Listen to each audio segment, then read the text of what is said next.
For more on the preparations ahead of the State of the Nation address, we're joined now by Parliament Secretary Xolile George. Good to have you, and thank you very much for coming on this evening, hoping for a smoother and tighter State of the Nation address because of the tougher rules that are in place. Now, you and I know that rules, for them to be effective, they've got to be understood by all, and I suppose they've got to be accepted by all to an extent. Do you think you've got that with these rules?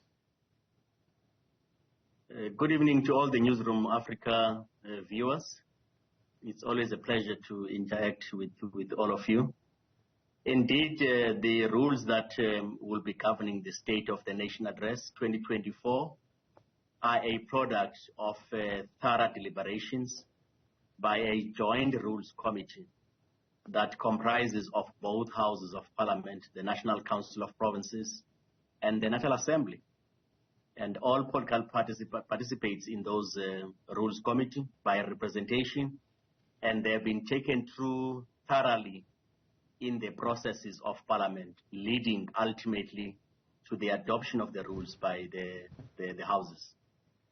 I mean, my understanding that the joint seating where the president delivers a State of the Nation address, it really does have only one agenda item. It has always been repeated over and over again that this is the only reason why we have come together as the two houses of parliament. You are reiterating what is already known. Why do you expect to get a different response? It's not necessarily repetition per se. Indeed, Chabo, every time there is a joint sitting, it will always say there's one item, because that is communicated as per the convening of the joint sitting, which is at the request of the head of state, His Excellency the President of the Republic, that he would summon both houses to convene with the intention to deliver the State of the Nation address as outlined in the Constitution. So at all material times, presiding officers will always say the only item is what is stipulated there. What is different at this point, Thabo, is that if you go to the amended new rules, specifically Chapter 1 and Chapter 2 of the rules have now been amended to create more certainty, create more clarity around the item that is sanctioned to be presented, and is very specific now. Only the item to be delivered, which is the State of the Nation, and then it will spell out what will happen during that sitting. The President will be able to deliver the State of the Nation address, and there is no motions that are accepted as clearly spelled out during the President's address or whilst it is in process. So that has now been specifically laid out in the rules, and that has been adopted by both houses in that regard. So in that case, it's very clear and what will happen when there is that process. And this has been presented right across and finally adopted in December. So the no member is allowed to interrupt the president is well understood. What does it mean? Because previously we would see points of orders around the fact that the president is facing investigations on Pala, or the president isn't going to apologize to the people of Marikana. All sorts of interruptions or point of orders would be raised. Yes, indeed. As you are saying, in the previous State of the Nation address, the rules were quite ambiguous on what is allowed and what is not allowed. And these are all done in the context of ensuring that the decorum of the House does not deteriorate, and you are able to maintain a focus and uninterrupted business of the House of Parliament.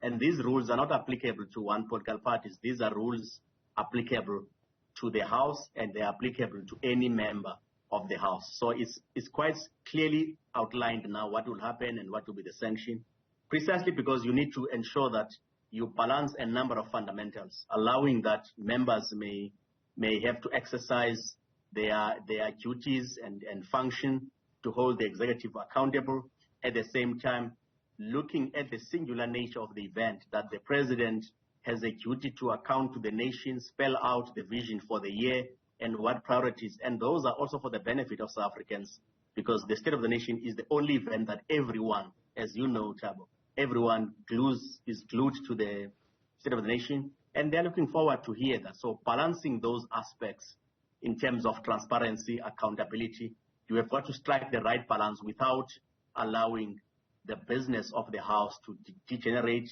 or to collapse in certain instances, as you would have seen. So it's about ensuring that the House proceedings are protected properly and everything is run smoothly without impeding members to perform their duty. So before, you would have members, even the president, before he rises to the podium, there's already a point of order. Whilst the proceedings, the president starts talking, there's already a point of order.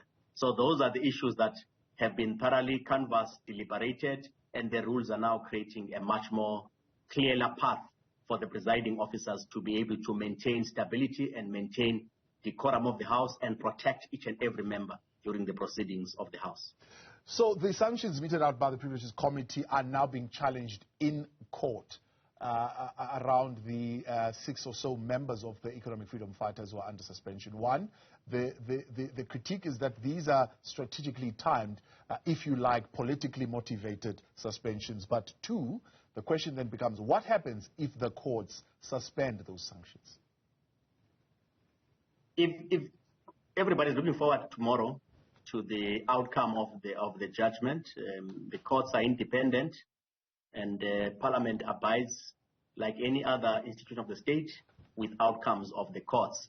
So we won't be able to anticipate now what will be the determination. We are aware that there's been rulings made today. There will also be a judgment on a matter tomorrow. So we will be able to look at what the implication of that judgment is and study the judgment thoroughly with the intention to understand the next course of action.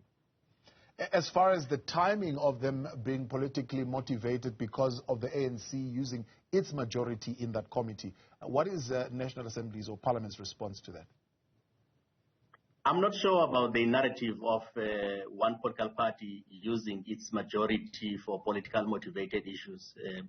I'm not competent to understand that either. What I do understand is that any House has a duty to uphold the rules that govern the proceedings of any House. And those rules are not imposed by one political party.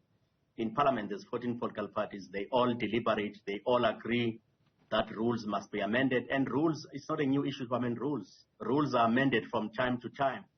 And these ones specifically are ensuring that you don't have the House degenerating. What type of sanction, what will happen to a member who disobeys or disregards the instruction and authority of the presiding officers of Parliament, whose duty is to make sure that the business of the House runs orderly. There are also accountability instruments, Chabo, that any member that is aggrieved during rulings of proceeding officers is able to refer the matter to appropriate committees. And members have done that in previous occasions whenever they've been aggrieved on any ruling. But when a ruling has been made by the presiding officer, the speaker or the chairperson, that rule is binding to a particular member. And you would have that in any institution when there is rules of a sitting. You'll have it in local government, you'll have it in provincial government, you'll have it in Parliament in South Africa and any other parliament in the world, that the business of the House must not be interrupted and Parliament must be able to enforce its authority using the rules that are democratically accepted and has been canvassed across the board. And this Parliament is no different to that. Secretary to Parliament, Xolile George, I appreciate your time. Thanks so much for coming on News at Prime.